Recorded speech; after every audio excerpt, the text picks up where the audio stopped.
And in the exact same day of the conference I was coming to, there is workers' strike in the airport. And I had to come from Amsterdam, because I'm based there, by train. I said, what? Okay, it's a coincidence. It's okay. And I booked this one like a month ago for coming here. And another coincidence happened. Yesterday, there is a storm, and I had to come again by train. What's so weird is that in the two coincidences, one day before and one day after, everything is normal. But only for me, I have to come with train. So I spent like 10 hours coming here, so I hope you will enjoy today's talk. Cool. Just a little bit about myself. My name is Medhat Dawoud. I'm a senior software engineer working for Miro. Who know Miro? Great. And I'm a Google Developer expert as well in web performance. And if you like what you will see today, hopefully, you can just follow me on this handle on Twitter or X and find more posts about the same topic or performance in general in my blog. So speaking about Miro, who here likes swags? Okay, now I'm in the wrong room. Okay, feel free to treat yourself with some stickers or goodie bags out there if you didn't already. And yeah, let's go back to business. So in performance, we have a cycle usually if you have a problem in performance. So it starts usually from measuring performance issues, fixing them, and finally repeat. Every time you find a problem, measure, fix, repeat. And by time, you're getting better and better in performance. So it always starts from performance. It was getting chilly. Okay. Starting from measuring performance, we have two ways for doing that. The first one is called lab data or synthetic data, which is usually with Lighthouse. I hope everyone knows Lighthouse. And with that, you can do all the recommendations about, smaller images and, load list data and do all the optimizations known. And you can get easily to that. And people are bragging about that on Twitter usually. But I am telling you, don't believe this data, because this data, do you know this meme? This MF in the back is not real. So don't follow this. So it's time for us to measure real data, which is called as well RAM or field data. RAM is real user monitoring, because one size doesn't fit everyone. So you might have like 99% on the performance in Lighthouse, but when you go to the field data, you find it, no, it's not 99, it's not even 80 or something. So given that you have field data, you can measure the core vitals and see how you're doing in different devices and in different user conditions. And you know as well the distribution of the devices, whether it is a phone or a desktop, and how people are perceiving that. So you can get better decisions on that. Because performance in general is not an easy thing. Optimizing performance for only 1 second, believe me, it might take sprints to only optimize for 1 second. And also you can get information about from which connection users are joining. It's 4G, 3G, and some people from 2G. Happens to me yesterday. So we need to optimize for these people. Performance is actually all about accessibility. So we need the web to be accessible to everyone. Given that you have all this information, you need now to let's plan for the user variables. As I said earlier, if you get 99% in performance, you get all the generic recommendations of performance. But there's some changes that different users are going to have. So these changes are coming with surprises, because web is full of challenges, actually. You will never know from which screen size user will join, from which internet connection they will join, from which browser, and even from the same browser, from which version they are going to join, and what is supported, was not, and from which hardware they are going to join. This is very important to optimize for them. Again, one size doesn't fit everyone. You can have 99%, but different users with different conditions might be different. So you have two solutions for that. The first one is to build application for the least conditions or guaranteed conditions. So you find out that, okay, the least conditions, people joining from slow 3G and featured phone and small devices and so on. And from there, it can work everywhere, because people with better devices and better internet connection most probably wouldn't suffer from that, which is okay. But this is the lowest user experience. I believe, yeah, we have seen a lot of websites are scoring very high in performance, but actually the user experience is not really good. The other solution is to build it adaptive for the user changes, which is also known as progressive enhancements, okay? So build it for the least condition, but progressively you can just add more features as the user can and would do. So here's 5 variables that is happening to the user. Device screen sizes, browser support, user preferences, and hardware, and finally the internet connection. We will go through one by one and say some tips that you can do in order to just make this built website fit for everyone, adapt for them. So starting from device screen sizes. This is the one that is most common and I think everyone is doing, responsive design. So the smallest size or unit in any web application is component. You need to make any component to be just liquid, like water, or like cats. Cats also are liquid. So if you build it, that liquid, you can fit everywhere. You're adapting. So the user checking even from Apple Watch, they can still see your website. I don't recommend that, but they can. So using media queries, you can do that with a screen, different sizes, and viewport, and Shameless Plug, that's my website. Still, you can make it accessible to everyone. So everyone from different sizes can see different experience, but still accessible. So using media query was checking for the viewport width, but you can also use something called a container query. Anyone know it? Awesome, some people. So now you're depending not on the viewport, you're depending on the container width. And surprise, surprise, it is already supported in all major browsers, so you can use it today.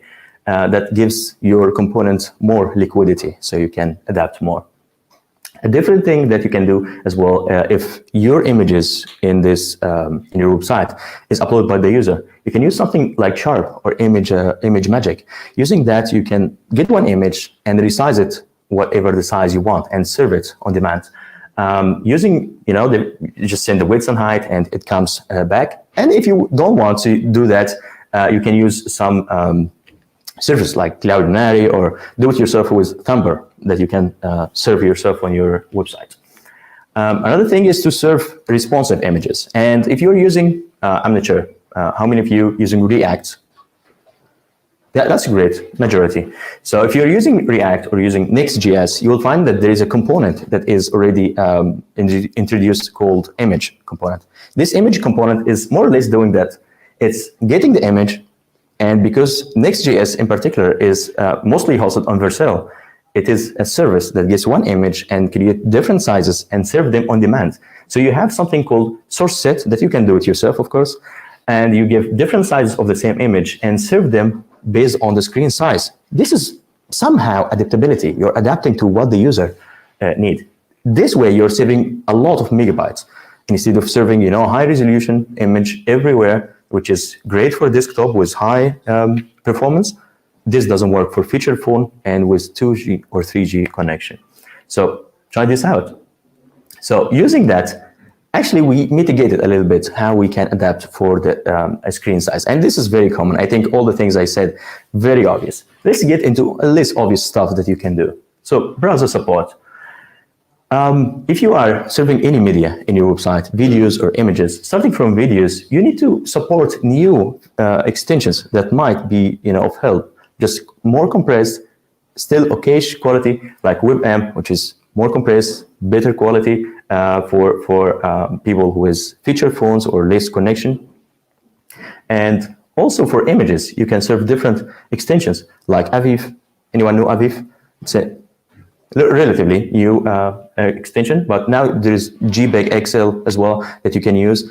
I didn't mention JPEG XL, but go check it out. Why you need to do different feature versions of the image? Because it's not supported everywhere. So you are now doing something called graceful degradation. It is opposite of the progressive enhancement. You're aiming for the best browser ever that is supporting everything, but you're falling back to WebP, which is fully supported now, and falling finally back to JPEG, which is, of course, supported everywhere. Why you do that? Because, for example, this is an image which is in 3 different versions, JPEG, WebP, and Aviv. They are pretty much similar, but the JPEG is 48 kilobyte, the Aviv is 23 kilobyte. You're saving a little bit. Doing that because, for example, Edge out of the major browsers is not supporting Aviv yet. So you are aiming now of most people, most of your users are using Chrome, you're still giving them better experience. But for people using Edge, you can serve WebP or JPEG and still getting the same experience. You can always check for available features as well, like geolocation, for example, and do some stuff with it. And if it's not available, we still would like to serve the core functionality for the user. So you fall back, make a polyfill yourself, or serve a different experience.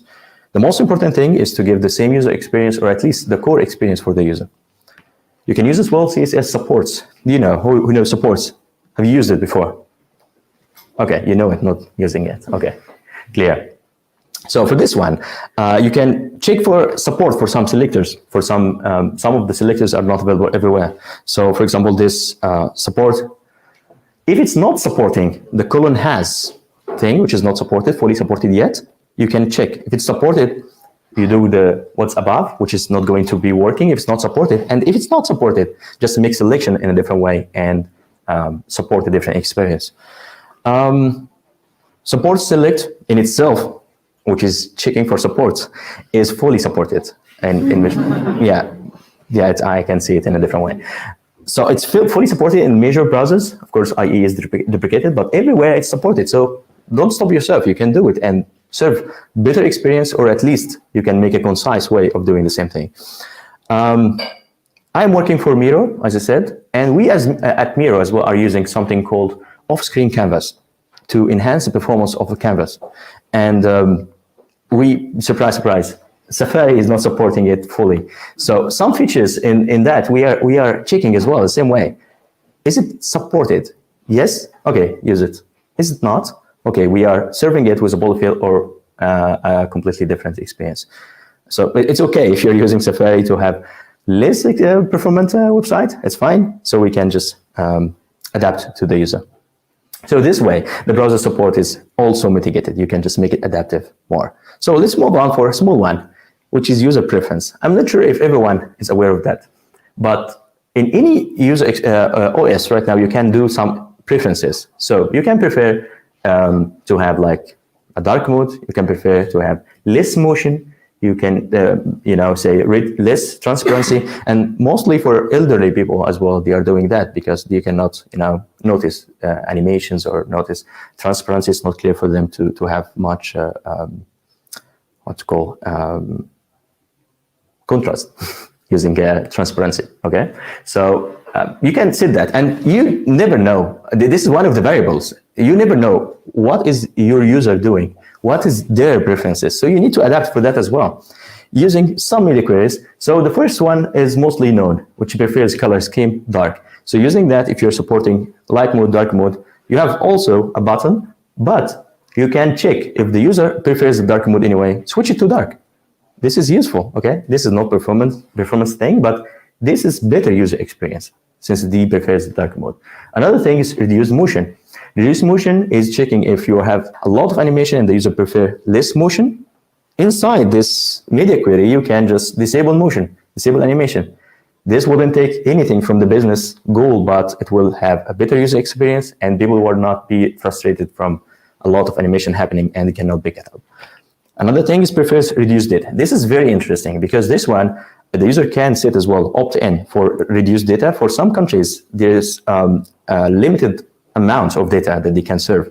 And they don't want to just open the website and get the whole data altogether and you're out of internet. So if the user opted in for reduced data, this way you can just load less background or no background at all. You can do some stuff, you can, anything heavy that is running in the background, but this is especially for CSS, you can just remove it. Some people are using videos even as a background. Remove it. People would like to reduce the amount of data. I'm talking about the JavaScript part later on about reduced data as well.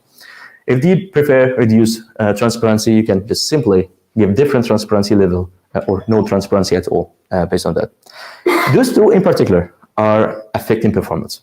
So motion and animation for a featured phone is taking too much from the memory of your user's device. So if they prefer that, they might opt in for reduced animation to get less memory. So the application or the mobile phone might operate better. And reduced data is affecting as well because you are downloading a lot of things. They might do that because they have limited amount of internet. So better user experience to have a look into that. Prefer reduced data is actually not supported yet. I'm sorry, but you have to know about it. The other one that I'm going to talk about is supported, but for CSS prefers, it's not supported yet. However, reduced motion, you can do it today. It's fully supported for all major browsers, so do it today. So now, user preference, you're adapting as well to user preference. Next is reduced the device CPU and RAM. This is very important. And maybe you are familiar with that meme, that Chrome is usually eating your RAM, right? Oh, yes. Everyone like that. Okay.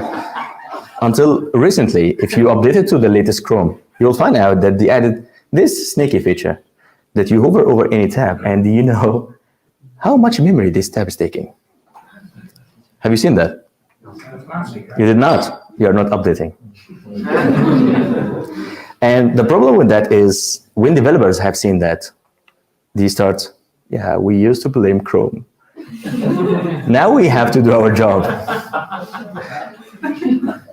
Yeah, especially for any application that is heavily using a lot of memory.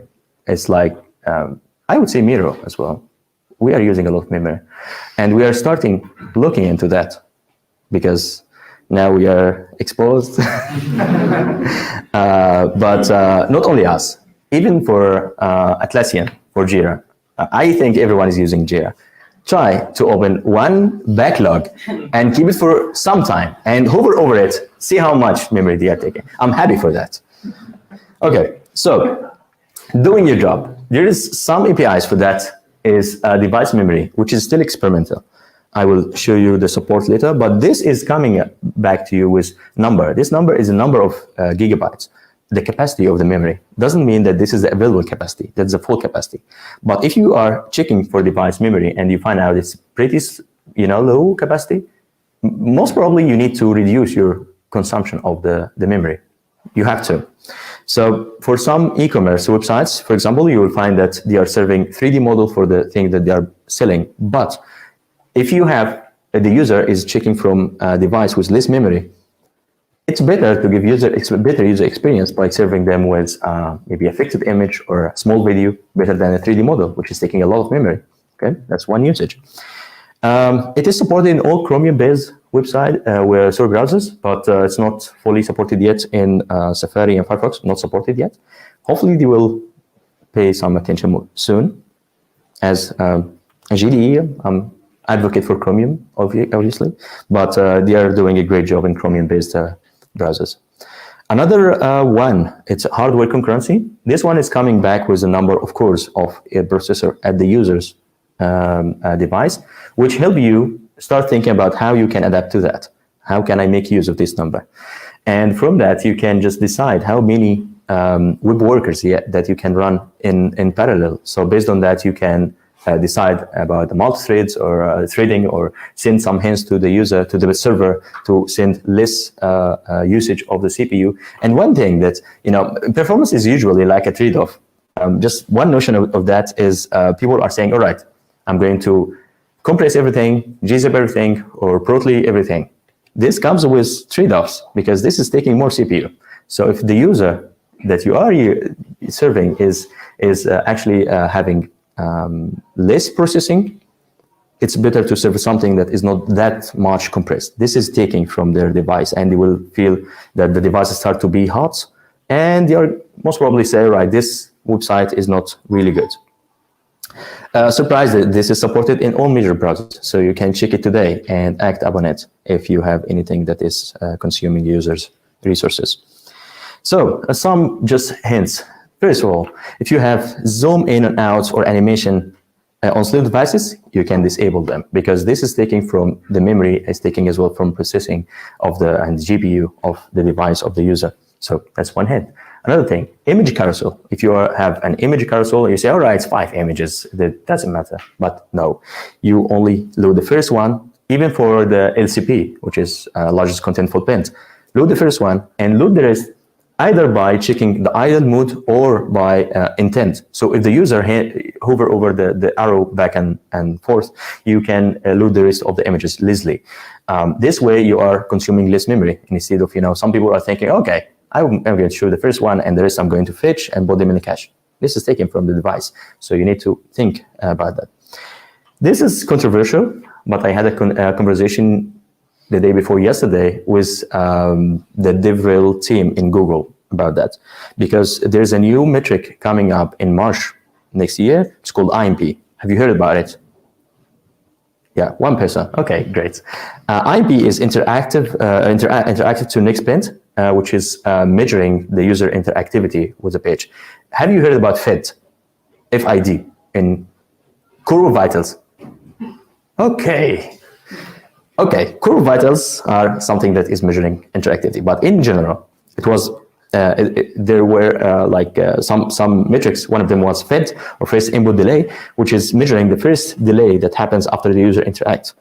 Currently, they are introducing a new one called IMP, and this is measuring all the time, not the first one only. Based on that, they are advising to yield every time, every now and then, you are yielding to the main thread so it can interact better with the user. Yielding to main thread is not the best for slow devices. It might be the best for high-end devices, but this switching between tasks and main thread is actually taking a lot. Now we are mitigating as well the device, so we are making the user more comfortable using the application and better user experience even for slow devices.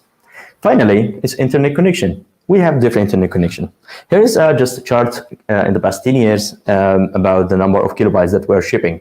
And in the top here, you can see that the median desktop is higher with 33%, which is okay, so that's normal. And median mobile is higher with 10%. This is only for the top 1,000 website. And yeah, it's normal and expected. However, here is a forecast for the internet, and it is expected by 2030 to have the 5G taking over and being the highest use. But unfortunately, we are still in 2023. So you can see that at least 25% of our users, the population of the internet, are using either 3G or 2G.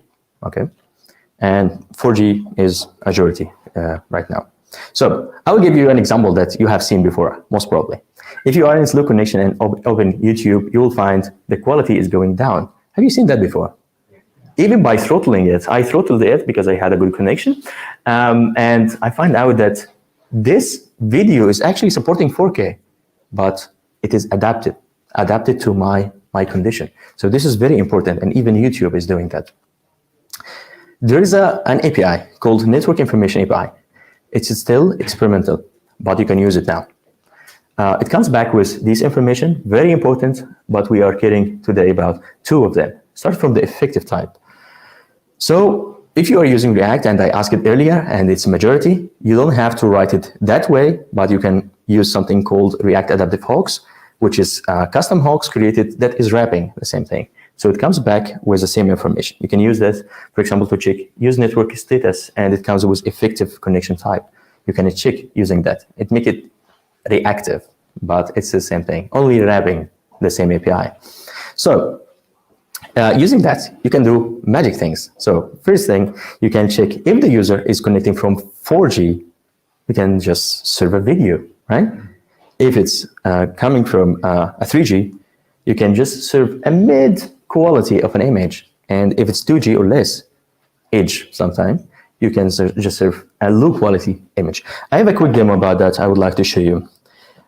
So for example, this video is loading because I'm not throttling anything. Most probably I am connecting from 4G, something. But if I throttle the network to be fast as 3G, now it is serving an image, okay? And if you just throttle it to be slow 3G, it is going to just serve a low quality image. Still, it's a user experience, but it is adapting to the user condition for the network. So going back to no throttle, it loads the video once again. And you know, everyone likes Spider-Man, so cool. Going back to this one. So this is a usage that you can do for your users, and they will be happy with that. As I said, this is serving from 4G, it's a video. What's very important about that is a video might be like 1 meg, even it's 1 minute or something. Serving it in 2G or 3G with an image will be 30K, which is okay. Thank you, which is great. still user experience, good one, but it's adaptive to the user condition. As I said, it's experimental, but it is fully supported in all Chromium-based browsers. Use it today, and at least you can give a better experience for people who are using Chromium-based browsers, including Chrome, Edge, and Opera. Some recommendation. Okay, spoiler. Some recommendation. First of all, if you have like a page that is loading all your products and you have pagination and you're serving like 20 of them at one page, if you detect that the user has slower connection, just lower this number. So make it by page like 5 or 10, and this will make a change for the user, and they wouldn't notice it. So most probably they are connecting from a phone, which is not viewing the 20 or 50 at once. So just fetch 5, and it will be fine. Another thing, if you use custom fonts, and some people are using crazy fonts, very heavy fonts, which is giving a good user experience, but you can serve that if the user can do it, progressive enhancement. Otherwise, you can just serve system font. This is also serving you in the CLS, which is another metric in the core vitals. So another thing is coming up in the same response with this API is whether the user is opted in for saved data. Just 2 minutes. Yes, if they are opted in for saved data, which is the same one I talked about in CSS, but now in JavaScript, you can just serve a different experience for them. If it is, okay, saved data, we're not going to load the full image. We're loading a very, very bad quality image, which is just blurry. I have a quick demo about that. I can show it to you. Twitter is doing that already, but this is just a replica of Twitter that you can just serve. These are images, and there's a video that is autoplay. This is usually how Twitter is doing. But if we just make this happening, you will find that all the images are being blurry, and actually the video is not autoplay anymore. And some people are serving, instead of a video, an audio, which is smaller in size. Now you are adapting to the user. And if the user see that, they can just click on it and load it completely. But this is their choice. You are not now getting all their data. It's based on their preference. So I'm almost done. As a recap, we talked about how to adapt in user device, which is responsive design. Browser support, how to support people in different conditions. User preferences in motion and reduce data, you can do that. Device and hardware, checking the memory and CPU and utilize them based on the user. Internet connection and loading less data based on the internet that the user is accessing from. There's a bunch of resources. I'm going to share that later. You don't have to get a picture.